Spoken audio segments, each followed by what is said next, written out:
Bab 249. Mao Tang ditangkap dan dipenjara.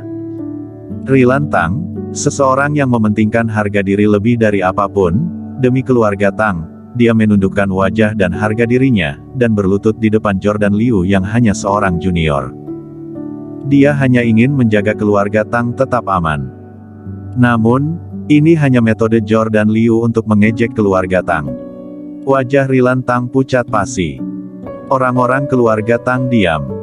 Hanya Mao Tang yang tidak peduli, dia bertanggung jawab atas apa yang dia lakukan. Dia tidak akan melibatkan siapapun di keluarga Tang. Jasper Liu, kepala keluarga Liu, datang dengan cepat, ditemani beberapa polisi. Meskipun Jasper Liu bukan tokoh besar sejati di Jiangzhou, tapi dia dapat dianggap sebagai orang yang terpandang. Keluarga Liu juga merupakan keluarga besar, tetapi dibandingkan dengan keluarga seperti keluarga Wei dan keluarga Su, masih terlalu kecil. Setelah mengetahui bahwa Jordan Liu telah mengambil hati tuan muda keluarga Su, dia datang secara pribadi. Ayah. Jordan Liu berjalan mendekat. Ada tisu di lubang hidungnya, masih ada darah di atasnya. Jasper Liu menepuk pundaknya dan berkata, "Jordan Liu, kerja bagus. Setelah mengambil hati keluarga Su, keluarga Liu kita akan mampu bangkit dengan kuat dan bahkan menjadi keluarga terpandang sejati Jiangzhou." Saat dia berbicara, dia berbalik untuk melihat orang-orang keluarga Tang dengan wajah suram, dan membentak, "Siapa yang begitu berani memukuli orang? Aku orangnya." Mao Tang berdiri. Mao Tang baru berusia 21 atau 22 tahun, tingginya sekitar 1,7 meter, dan sedikit gemuk. Wajahnya yang bulat terlihat berani, dia meludahkan air liur, dan mengutuk, "Akulah yang memukulnya. Ada masalah apa datang saja padaku, jangan melibatkan keluarga Tang, jika aku berkedip, aku tidak dipanggil Mao Tang." Jasper Liu melirik dua penjaga keamanan yang mengikuti di sampingnya, dan memerintahkan, "Patahkan kakinya." Kedua pengawal itu langsung mengangguk, dan berjalan menuju Mao Tang sambil mengepalkan tinjua. "Apa yang kamu lakukan?" Rilan Tang berdiri dan menahannya, "Di siang hari bolong seperti ini, apa tidak ada hu?" "Kakek, apa yang kamu lakukan?" Graham Tang menarik Rilan Tang tepat waktu dan membujuk, "Situasi seperti apa ini? Bagaimana kamu masih berani berbicara? Biarkan Mao Tang yang bertanggung jawab, kalau tidak keluarga Tang kita tidak akan pernah bisa tenang." "Dasar bajingan!" Rilan Tang membentak dan memarahi, "Bagaimana biasanya aku mengajarimu, keluarga harus bersatu, dia juga melakukannya demi Claudie, sekarang terjadi masalah, kamu ingin melepaskan tanggung jawab." "Hah?" Jasper Liu tertawa, "Siapa yang berani ikut campur, pukul juga, pukul dulu orang tua ini." Seorang pengawal berjalan mendekat dan menendang Rilan Tang, dia ditendang hingga terjerembab ke lantai, tubuhnya bersentuhan dengan permukaan lantai, menyebabkan rasa sakit yang hebat. Tak satu pun orang dari keluarga Tang berani maju. Hanya Mao Tang.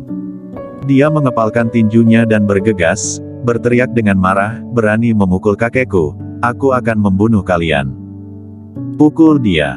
Jasper Liu memerintahkan. Kedua pengawal itu mendapat perintah dan bergegas menuju Mao Tang dengan cepat. Bagaimana mungkin Mao Tang menjadi lawan dari pengawal? Tangannya langsung diputar, ditendang ke lantai, ditinju dan ditendang terus-terusan. Suara teriakan bergema. Orang-orang keluarga Tang saling memandang, tetapi tidak ada yang berani maju untuk menghentikan mereka. Rilan Tang sudah bangun, dia duduk di lantai dan tidak bisa menahan tangis. Mao Tang dipukuli sampai setengah mati, dengan sekarat terbaring di lantai. Dan akhirnya dibawa pergi polisi. Jasper Liu tidak berani membuat masalahnya terlalu besar, jadi dia tidak membereskan orang-orang keluarga Tang lainnya. Keluarga Liu telah pergi. Orang-orang keluarga Tang saling berpelukan dan menangis terseduh-seduh. "Dosa apa yang telah kita lakukan? Mengapa memperlakukan kami seperti ini? Kakek, cepatlah pikirkan cara, di tengah malam seperti ini, apakah kita benar-benar akan tidur di jalan?" Rilan Tang benar-benar tidak punya pilihan. Aku akan menelepon Kingston Jiang." Graham Tang segera berkata, "Kakek, Kamu bodoh ya? Ini jelas Kingston Jiang mengerjai kita, apakah kamu masih percaya padanya? Claudi Tang mengangguk setuju, ya, sekarang keluarga mereka pasti lagi berkumpul dan membahas kita, menertawakan kita. Kingston Jiang seharusnya bukan orang seperti itu. Rilan Tang menggelengkan kepalanya. Meskipun dia sudah tua, dia tidak linglung. Kingston Jiang lebih baik daripada anak dan cucunya yang tidak berguna ini. Dia mengabaikan pertentangan dari yang lain dan menelepon Kingston Jiang. Keluarga Tang. Di dalam kamar, Kingston Jiang sudah berbaring. Telepon berbunyi.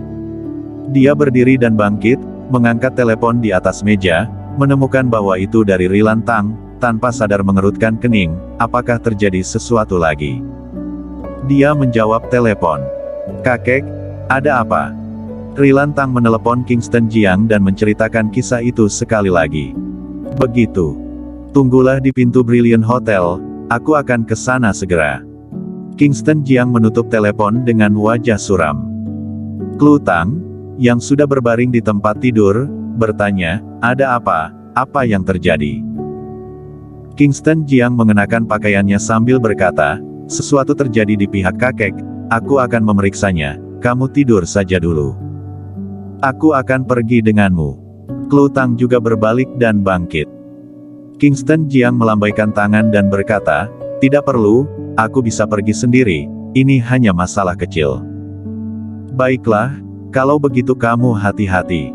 Kingston Jiang mengangguk. Dia berpakaian dan langsung pergi keluar. Berkendara menuju Brilliant Hotel. Pada saat yang sama menghubungi Sheila Bai. Sheila Bai, bagaimana kerjamu ini? Sheila Bai sudah lama tiba di rumah dan sudah beristirahat. Kingston Jiang meneleponnya dan langsung memarahi, mau tidak mau dia pun bertanya, Kak Kingston, ada apa? Kingston Jiang menceritakan masalahnya sekali lagi. Sheila Bai ketakutan hingga berkeringat dingin. Kak Kingston, maaf, ini kelalaianku, aku akan langsung memecat sekretarisku, hal kecil seperti ini pun tidak bisa dikerjakan dengan baik. Kingston Jiang berkata secara langsung, segera beritahu manajer umum Brilliant Hotel, minta dia gulung tikar saja, dan kirim seorang dari perusahaan untuk mengambil alih Brilliant Hotel, aku sedang dalam perjalanan menuju Brilliant Hotel. Baik, aku akan segera ke sana. Sheila Bai mengetahui bahwa Kingston Jiang telah pergi, dia tidak berani mengabaikannya. Dia berbalik dan bangkit lalu keluar setelah berpakaian.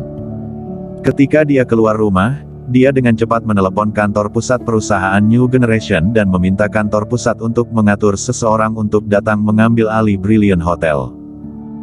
Pada saat yang sama, meminta orang untuk menghubungi manajer Brilliant Hotel yang sekarang. Kingston Jiang pergi dengan sangat cepat, dalam waktu setengah jam, dia sudah muncul di pintu Brilliant Hotel.